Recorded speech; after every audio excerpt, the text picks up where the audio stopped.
안녕하십니까. Y타임스 논평의 주북일입니다. 초대 청와대 비서실장이었던 임종석, 정치판으로 돌아올 것 같은 그런 느낌이 아주 강하게 듭니다. 정계 은퇴를 선언했는데 왜 정치판으로 돌아올까요? 그 세 가지 이유를 오늘 자세히 분석을 해드리겠습니다. 아주 큰 문제들이 여기에 도사리고 있습니다. 또 이런 민주당의 행태를 국민들이 이번에 잘 알아야 됩니다.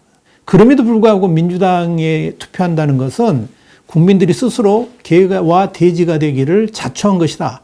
이렇게 볼 수가 있을 겁니다. 문재인 청와대 초대 비서실장으로 지난 울산시장 선거 개입의 핵심 책임자죠. 임종석이 다시 선거판으로 돌아와가지고 출마를 저울질하고 있습니다. 아직 공식적으로 컴백을 선언한 건 아닌데요. 더불어민주당 지도부의 공개적인 러브콜이 잇따르고 그러므로 인해 가지고 이제 임종석도 그런 말을 했죠. 당에서 저렇게까지 하고 있는데 지금은 이렇게 저렇게 뭐라고 말을 할 수 없는 상황이다. 이렇게 말을 하면서 지난해 11월 정계 은퇴 선언 때하고는 사뭇 달라진 뉘앙스를 보이고 있습니다. 그런데 이미 제도권 정치를 떠난다고 선언한 다음에 66일 만에 지난 21일죠. 이 더불어민주당의 정강정책 방송연설에 첫 주자로 나섰지 않습니까? 이것만으로도 사실상 정치권 컴백을 한 것이나 다름없다 이렇게 봐야 될 겁니다. 이런 임종석의 정치권 컴백은 이해찬 대표하고 그다음에 오내영 공천관리위원장 이렇게 이미 컴백을 하라고 자꾸 요구를 했죠. 그리고 이낙연 전 국무총리까지 나서가지고 이렇게 이제 이 임종석의 정치권 복귀를 요구하고 있기 때문에 지금 이제 점점 이게 표면화되고 있는 것이 아닌가 보여집니다. 특히 이낙연 전 총리는 24일 날 임종석의 복귀 가능성에 대해서 대단히 잘 훈련되고 매력 있는 분이어서 도움이 됐으면 하는 것이 있다. 이런 식으로 하면서 총선에 적극적으로 출마하기를 원하고 있습니다.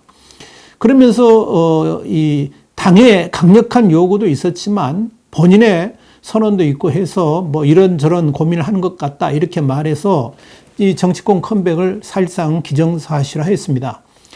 민주당 내부에서는 이미 추미애 법무부 장관의 지역구죠. 서울 광진을 출마설이 강력하게 부상하고 있습니다. 이 지역은 추미애의 대항마로 오세훈 전 서울시장이 지금 자리 잡고 있지 않습니까? 임종석은 광진을 외에도 고향인 전남 장흥에서 출마해가지고 호남의 대표 주자로 이렇게 키워야 되지 않겠나 하는 그 논리도 강력하게 부상하고 있는 것으로 알려졌습니다. 그러나 이 장흥이 포함된 공보성 장흥 강진 선거구는요, 민주평화당의 황종 의원이 민주당보다 우위라는 여론조사가 있기 때문에 과연 이 호남행을 결심할 수 있을까 주목됩니다. 그렇다면 정계를 은퇴한다고 했던 임종석이 왜 선거판으로 돌아왔을까요? 민주당의 모 의원이 지난해 10월 말경에 임종석한테 내년 2월까지만 버텨라. 정세균 선배가 비켜주면 들어가고 안 비켜줘도 딴 데 갈 데 많다. 초대하지 마라. 이렇게 위로했더니 임종석이가 그랬다는 거 아닙니까? 형, 내가 바보요? 이렇게 하면서 정색했다는 건데 그랬던 임종석이 다시 정계의 복귀를 생각하는 데는 크게 세 가지 이유가 있는 것으로 보입니다. 첫째 이유는 문재인 정권이 검찰 장악에 성공했다고 판단하기 때문입니다.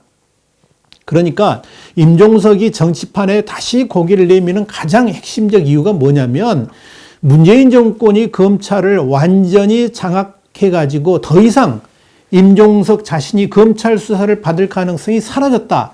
이렇게 판단했기 때문이라는 분석입니다. 물론 아직 수사가 끝난 건 아닙니다만은 검찰이 다시 청와대를 향해 칼날을 휘두를 가능성, 이게 지극히 낮아졌다고 판단했다는 겁니다. 그래서 국회의원 배지를 달고 앞으로의 다양한 정치 진로를 탐색해 보려고 한다는 그런 것이죠. 여기에 대해서 요즘 촌철 살인의 그런 명구들을 자신의 페이스북에 올려가지고 언론에 좀 주목을 받고 있는 진중권 전 동양대 교수의 발언을 눈여겨볼 필요가 있습니다.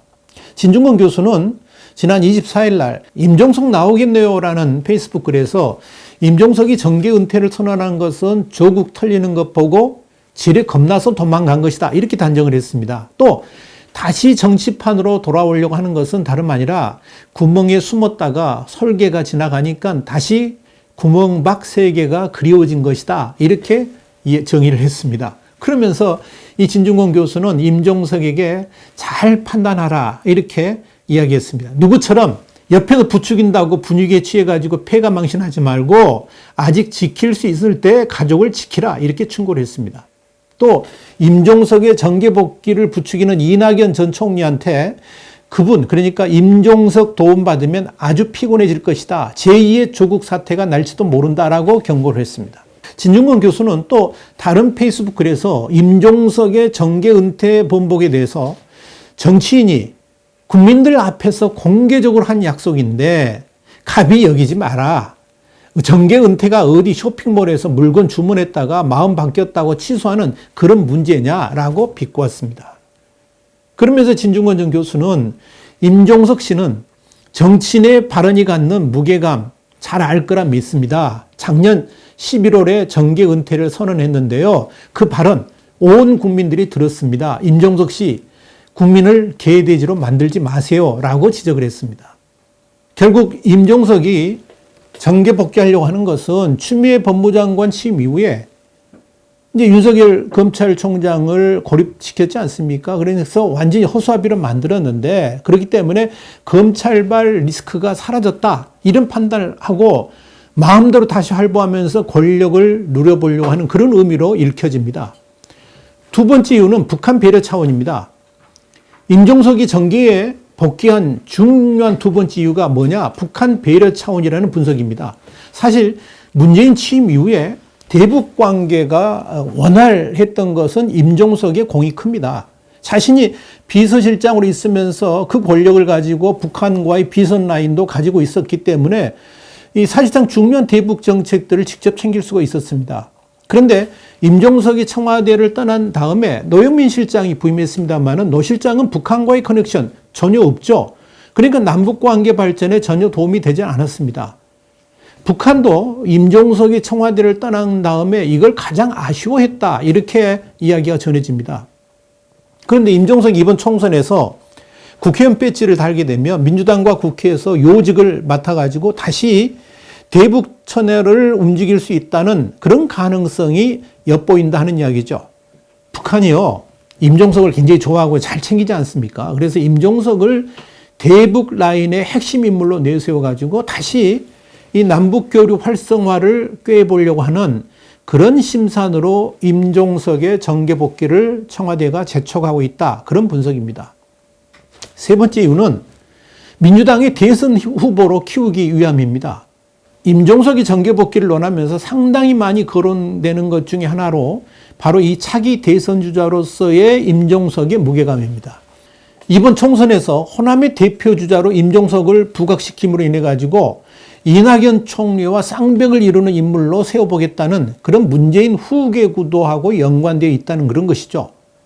그러니까 임종석은 이미 언급한 바가 있습니다만은 대북 채널도 있고 젊은 이미지도 있고 또 좌파 친문 집단한테는 호감도 높기 때문에 제2의 조국으로 임종석을 고려하고 있다는 그런 분석입니다. 이제 그런 의미에서 이번 총선에서 야당의 대선 주자급인 오세훈하고 직접 대결을 시켜가지고 곧바로 대선 주자급 인물로 부상시키려고 한다는 그런 것이죠. 여권 내에서도 지난해 11월 17일 이미 제도권 정치를 떠나겠다고 선언한 임종석을 굳이 소환한 이유가 바로 광진을 지역에서 여론조사를 해보니까 오세훈 전 시장을 상대로 했을 때 한번 해볼 만하다 이렇게 판단했기 때문에 이렇게 불렀다 하는 그런 이야기입니다. 이런 임종석의 정계 복귀설에 대해서 야권을 중심으로 해가지고요. 이런 이 정치권에서 임종석의 총선 출마 자체가 국민들을 개돼지로 보는 참으로 부도덕한 짓이라고 비판을 하고 있습니다. 특히 문재인 정권의 검찰 무력화에 이어서 검찰 피의자들이 줄줄이 선거에 출마하겠다고 나서는 그런 상황을 빗대가지고 검찰을 무력화 시켜놨으니까 문 패밀리들이 이제 제 세상을 만났다 그러면서 그동안 해왔던 못된 짓들을 앞으로 더 큰 규모로 할 것이다. 그거 누가 말했냐면 진중권 전 동양대 교수가 그렇게 말을 했고요. 또 김경률 전 참여연대 집행위원장은 이런 말을 했어요. 문재인 정부는 한마디로 부패 카르텔 체제다. 이렇게 비판을 하고 있는 겁니다. 그래서 이제 문재인 정권과 임종석을 향해서 정말 뻔뻔하다는 비난을 하게 되는 겁니다. 자신을 향한 검찰 수사의 염려가 사라지니까 고개를 쳐들고 다시 정계에 복귀하려고 하는 임종석의 행태를 보면 아무리 정체가 썩어 빠졌어도 이건 아니다라는 생각이 드는 겁니다. 그런 식의 아나무인으로 더불어민주당이 돌아오는 선거를 치른다 그러면 분명히 국민적 저항과 심판에 빠지게 될 겁니다. 이런 민주당의 행태를 국민들이 투표로서 질책하지 않는다면 이건 국민들이 스스로 개돼지가 되기를 자청한 것이나 다름없다, 이렇게 볼 수가 있을 겁니다. 임종석이 과연 어떤 결정을 할까요? 임종석의 총선 출마는 분명히 민주당에게는 엄청난 악수가 될 수 있을 것임을 분명히 알아야 할 겁니다. 임종석 자신도 진중권 전 교수가 지적한 대로 제2의 조국이 되지 않으려면 원래 정계 은퇴 선언을 지키면서 자수관하는 것이 좋을 것입니다. 두고 보겠습니다. 화이트타임스 논평이었습니다. 다음 시간에 다시 뵙겠습니다. 감사합니다.